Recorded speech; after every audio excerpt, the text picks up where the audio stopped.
stupid photo. Problem solved. Guys. What the?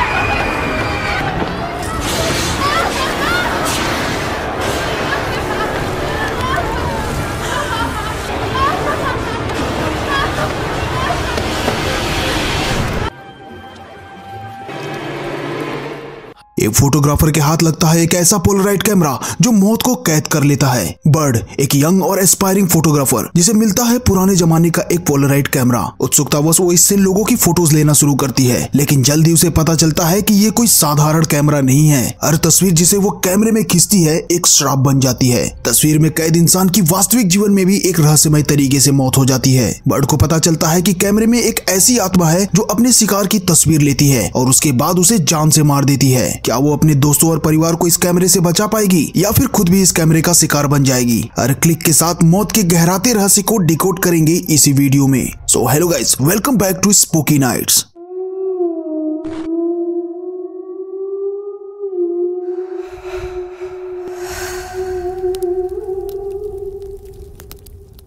Movie के शुरुआत में दिखाया जाता है कि दो लड़कियां एक पुराने बॉक्स में कुछ चीजें निकाल कर देख रही होती हैं। उन लड़कियों का नाम सारा और लिंडा होता है। वो बॉक्स सारा की माँ का था जो काफी पहले मर चुकी थी। इसी बॉक्स में उन्हें एक कैमरा मिलता है। सारा उस कैमरे को ट्राई करने के लिए बोलती है। लिंडा उस कैमरे से सारा की एक फोटो क्लिक करती है। सारा और लिंडा दोनों को ही वो फोटो काफी अच्छी लगती है। इसके बाद लिंडा वहाँ से चली जाती है। रात को जब सारा मेन गेट को बंद कर रही होती है तो उसी समय उसे कैमरे से कुछ आवाज सुनाई देती है और जब सारा उस कैमरे के पास जाती है तो वो आवाजें आना बंद हो जाती हैं। तभी सारा की नजर उसी फोटो पर जाती है तो उसे अपनी तस्वीर के पीछे एक परछाई नजर आती है और फिर अचानक ही घर की लाइट बंद हो जाती है। इसके बाद उसे घर के अलग अलग जगहों से अजीब अजीब आवाजें सुनाई देती हैं। जब वो उन आवाजों को फॉलो करके घर के एटिक में जाती है तो वहाँ पर उसे एक अजीब सी चीज दिखाई देती है जिससे डर कर वो भागने की कोशिश करती है, लेकिन अगले ही पल कोई मिस्टीरियस एंटिटी उसे खींच कर ले जाती है और जान से मारकर नीचे फेंक देती है। इसके बाद कहानी शिफ्ट होती है एक हाई स्कूल लड़की पर जिसका नाम है बर्ड। बर्ड नेचर से काफी इंट्रोवर्ट होती है। वो एक एंटिक शॉप में काम करती है। उसका कोवर्कर जिसका नाम टाइलर होता है वो एक दिन उसे एक एंटिक कैमरा लाकर देता है जिसे देखकर बर्ड काफी खुश हो जाती है।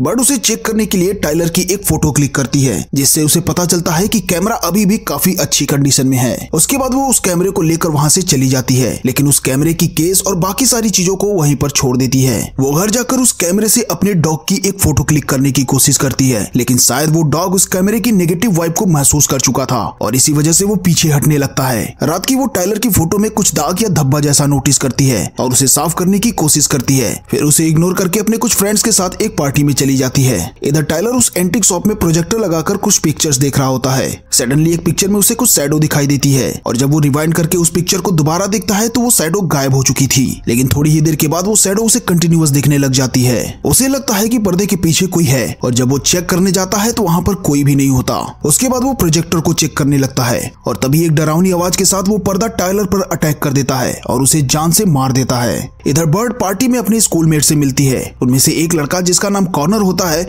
वो बर्ड के पास रखे उस कैमरे के बारे में पूछता है तो बर्ड उसे बताती है कि वो एक एंटिक शॉप में काम करती है और ये कैमरा भी उसे वहीं से मिला है। इसके बाद वहाँ पर 3 लोग अपने फोन से एक ग्रुप फोटो क्लिक करने की कोशिश कर रहे थे, लेकिन उन्हें सही एंगल नहीं मिल रहा था तो बर्ड अपने कैमरे से उनकी फोटो क्लिक करती है और तभी एक सेकंड के लिए उसे पीछे वॉल पे एक शैडो दिखाई देती है, लेकिन फोटो में उसे ऐसा कुछ भी नजर नहीं आता। तभी एक लड़की जिसका नाम एवरी होता है वो वहाँ पर आती है और उस कैमरे से अपनी एक सेल्फी क्लिक करती है। थोड़ी देर के बाद वहाँ पर पुलिस आ जाती है और बर्ड को अपने साथ पुलिस स्टेशन लेके जाती है। वहाँ उसे बताया जाता है कि उसका कोवर्कर टाइलर मर चुका है। पुलिस उससे पूछताछ करती है कि क्या टाइलर की किसी से दुश्मनी थी या और कुछ। रात को बर्ड अपने रूम में बैठी होती है। वो देखती है कि टाइलर की फोटो पे जो पहले दाग या शैडो थी अब वो वहाँ से हटकर एवरी की फोटो में शिफ्ट हो गई है, लेकिन इस बार भी वो इस चीज को इग्नोर करके सो जाती है। दूसरी तरफ एवरी को अपने घर में किसी चीज की आहट महसूस होती है। उसे भी आवाजें सुनाई देती हैं और अचानक ही कोई अजीब सी चीज उस पर अटैक कर देती है। वो वहां से भागने की कोशिश करती है, लेकिन उसका सर लाइट से टकरा जाता है और वो गिर जाती है। तभी वो अजीब सी चीज पीछे से उसकी गर्दन पकड़ लेती है और उसे भी जान से मार देती है। नेक्स्ट मॉर्निंग बर्ड ब्रेकफास्ट कर रही होती है। तभी उसकी फ्रेंड केसी उसे फोन करके बताती है कि एवरी मर चुकी है, उसकी बॉडी उसके घर में ही मिली है। इतना सुनते ही बर्ड तुरंत जाकर उन फोटोज को दोबारा चेक करती है और वो देखती है कि रात को जो परछाई एवरी की फोटो में थी अब वो वहाँ से हटकर ग्रुप फोटो में आ चुकी है। ये देखकर उसके होश उड़ जाते हैं। वो समझ जाती है कि इस कैमरे में जरूर कोई गड़बड़ है। वो उस कैमरे को जोर से जमीन पर दे मारती है और तभी एक जबरदस्त शॉक वेव उस कैमरे से निकलती है और पूरे कमरे में फैल जाती है। लेकिन इसके बावजूद भी कैमरा जरा सा भी नहीं टूटा था। इस बार बर्ड इस चीज को बिल्कुल भी इग्नोर नहीं करती। वो सीधा स्कूल जाती है और अपने बाकी के दोस्तों को समझाती है कि ये सब इस कैमरे की वजह से हो रहा है। वो बताती है कि जिसकी भी फोटो इस कैमरे से क्लिक की गई है वो एक एक करके मर रहा है, लेकिन वहाँ पर कोई भी उसकी बात पर भरोसा नहीं करता। वो उन्हें समझाने की कोशिश करती है कि कैसे वो शैडो टाइलर और एवरी की फोटो से होते हुए अब ग्रुप फोटो में आ गई है। तभी उनमें से एक लड़का उस ग्रुप फोटो को लाइटर से जलाने लगता है और जैसे ही वो आग फोटो में खड़ी एक लड़की की हाथ तक पहुंचता है, रियल लाइफ में भी उसका हाथ जलने लगता है। वो CO2 सिलेंडर से उस आग को बुझाने की कोशिश करते हैं, लेकिन कोई फायदा नहीं होता। उधर फोटो में वो आग और आगे बढ़ती है तो दूसरी लड़की भी वहाँ जलना शुरू हो जाती है। तभी बर्ड उस फोटो की आग को बुझा देती है, जिसके बाद वो फोटो फिर से पहले जैसा हो जाता है। इसके बाद सबको यकीन हो जाता है कि बर्ड सही बोल रही थी। कॉनर बर्ड से पूछता है कि उसे वो कैमरा कहां से मिला था और कैमरे के साथ और क्या क्या चीजें थी। तभी बर्ड को याद आता है कि इस कैमरे के साथ इसका एक बैग भी था जो कि उसी एंटीक शॉप में रखा है। इसके बाद बर्ड और कॉनर उस बैग को लेने के लिए जाते हैं। कॉनर बोलता है कि वो अंदर जाकर उस बैग को ले आएगा, जिस पर बर्ड उससे कहती है कि तुम उस फोटो में हो इसलिए तुम्हारा अंदर जाना सेफ नहीं है, और फिर वो खुद अंदर जाती है। तभी कॉनर के पास रखी कैमरे में से कुछ आवाजें आने लगती हैं। जब वो उस ग्रुप फोटो को ध्यान से देखता है तो उसे पता चलता है कि पीछे कांच के रिफ्लेक्शन में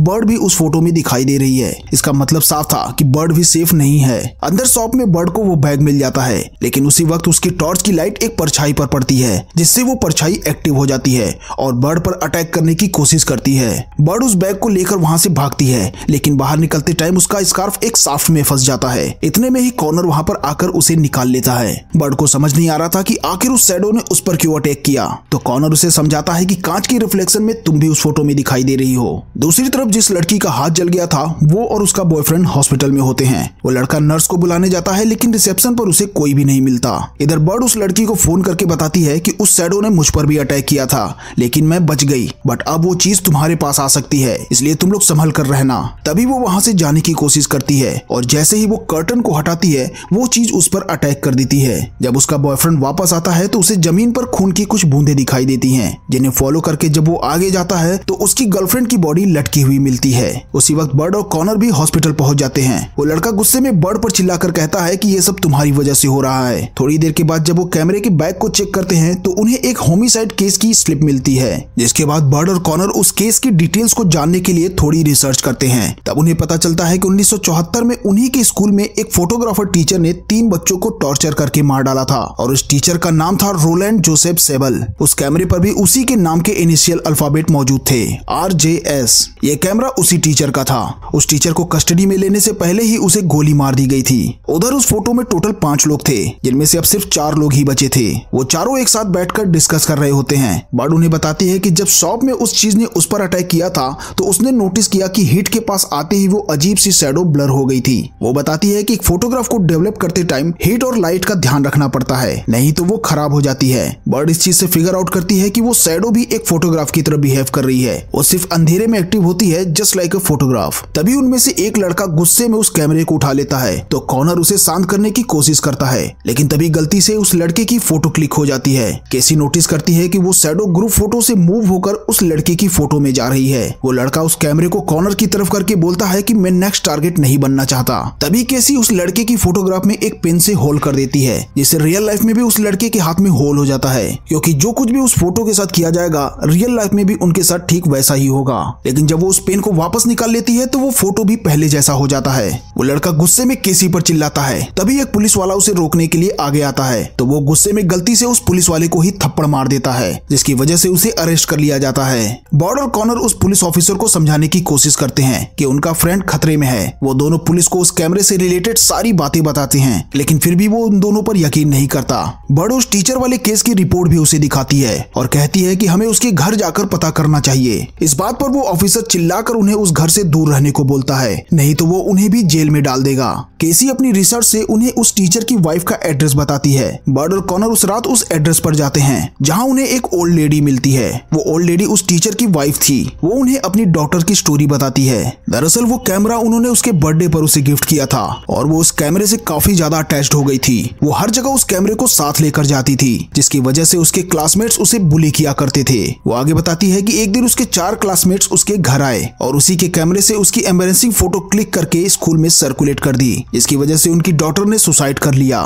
जब रोलैंड यानी कि उसके फादर ने वो फोटोज देखी तो वो गुस्से में लाल हो गया और उसने उन सारे स्टूडेंट्स को पनिश करने का फैसला किया, जिसमें से उसने 3 स्टूडेंट को टॉर्चर करके मार डाला, लेकिन उनमें से एक बचकर भाग निकला। पुलिस ने रोलैंड को उसी रूम में गोली मार दी थी। दूसरी तरफ वो लड़का जिसे पुलिस ने अरेस्ट किया हुआ था, रात को उसके पास वो शैडो आती है। वो लड़का उसे छुपने की काफी कोशिश करता है लेकिन थोड़ी ही देर में वो भी मारा जाता है। इधर कॉनर उस फोटो को निकाल कर देखता है तो वो शैडो वापस से उस ग्रुप फोटो में आ चुकी थी। वो जैसे ही वहां से निकलता है तो केसी उन्हें फोन करके बताती है कि उनका एक और फ्रेंड जो जेल में था वो भी मारा गया। बर्ड केसी को उसी टाइम स्कूल में मिलने के लिए बुलाती है। बर्ड स्कूल पहुंचकर एक फाइल निकालती है और उस एक जिंदा बचे स्टूडेंट की फोटो उस फाइल के फोटो से मैच कराती है तो उसे पता चलता है कि वो स्टूडेंट कोई और नहीं बल्कि वही पुलिस ऑफिसर है जिसने उनके फ्रेंड को अरेस्ट किया था और उन्हें उस टीचर के घर जाने से भी रोका था। तभी वो पुलिस ऑफिसर वहां पहुंच जाता है क्योंकि वो काफी देर से उन्हें फॉलो कर रहा था। वो उन सबको अरेस्ट करके अपने साथ ले जा रहा होता है। तभी कॉनर उससे बोलता है कि हमें सब कुछ सच पता चल चुका है कि तुमने इस टीचर की बेटी के साथ क्या किया था। बर्ड उस कैमरे को निकालकर उस ऑफिसर की फोटो क्लिक करने की कोशिश करती है लेकिन फिर वो अचानक रुक जाती है। लेकिन कॉनर बर्ड से वो कैमरा लेकर उस ऑफिसर की फोटो क्लिक कर लेता है और कहता है कि तुम्हारी वजह से हमारे फ्रेंड्स मारे जा रहे हैं। तभी वो ऑफिसर एक बहुत ही ज्यादा चौंकाने वाला सीक्रेट रिवील करता है जिसे सुनकर हम ऑडियंस भी पूरी तरह से शॉक्ड हो जाते हैं। वो उन्हें सच्चाई बताता है कि वो फोटोज हमने नहीं बल्कि खुद उसके फादर ने ही क्लिक की थी। वो खुद ही अपनी बेटी को टॉर्चर किया करता था और ऐसा करने से उसे प्लेजर मिलता था। जब हमें उन फोटोज के बारे में पता चला तो हम पुलिस के पास जाने वाले थे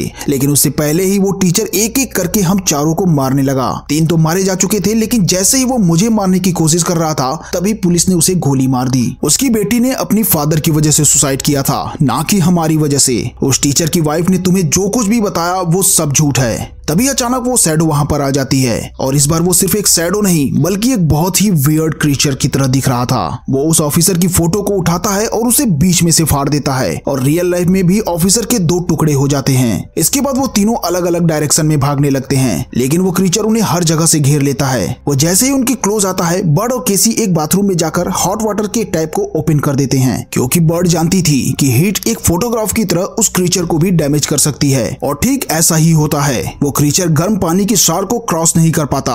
बर्ड केसी को वहीं छोड़कर कॉर्नर के पास जाती है और तभी उसे एक आइडिया आता है। वो बताती है कि अगर हम उस कैमरे से उसी क्रीचर की फोटो क्लिक कर लें तो शायद हम उसे कंट्रोल कर सकते हैं। वो दोनों तुरंत ही उस कैमरे को लेने जाते हैं। तभी वो क्रीचर कॉर्नर को खींचकर मारने के लिए ले जाता है। बर्ड उसे बचाने के लिए उस कैमरे से अपनी एक फोटो क्लिक कर लेती है जिससे वो डार्क शैडो उस फोटो में आ जाती है और ऐसा होते ही वो क्रीचर कॉर्नर को छोड़कर बर्ड को मारने के लिए आगे बढ़ता है। बर्ड वहां से भागकर उसी रेड रूम में पहुंच जाती है जहां उस टीचर को गोली मारी गई थी। वो क्रीचर बर्ड को गर्दन से पकड़कर ऊपर उठा देता है और वो उसे मारने ही वाला होता है कि तभी बर्ड उस कैमरे से उसकी एक फोटो क्लिक कर लेती है। उस फोटो में बर्ड के भी 2 फिंगर्स आ गए थे। वो उस फोटो को अपने हाथ में क्रश करने लगती है जिससे ना सिर्फ वो क्रीचर बल्कि उसकी खुद की 2 उंगलियां मुड़ जाती हैं। इसके बाद जब बर्ड उस फोटो को रिलीज करती है तो वो क्रीचर भी वापस से उठ खड़ा होता है और बर्ड को मारने के लिए उसके क्लोज आने लगता है, जिसके बाद बर्ड उस फोटो में आग लगा देती है। अगेन उस क्रीचर के साथ उसकी भी 2 उंगलियां जलने लग जाती हैं। बट यहाँ फाइनली उस क्रीचर का दी एंड हो जाता है। इसके बाद बर्ड और कॉनर केसी के पास जाते हैं और फिर वो तीनों उस ग्रुप फोटो को देखते हैं और फाइनली वो शैडो उस फोटो से भी जा चुकी थी जिससे कि अब वो पूरी तरह से सेफ थी।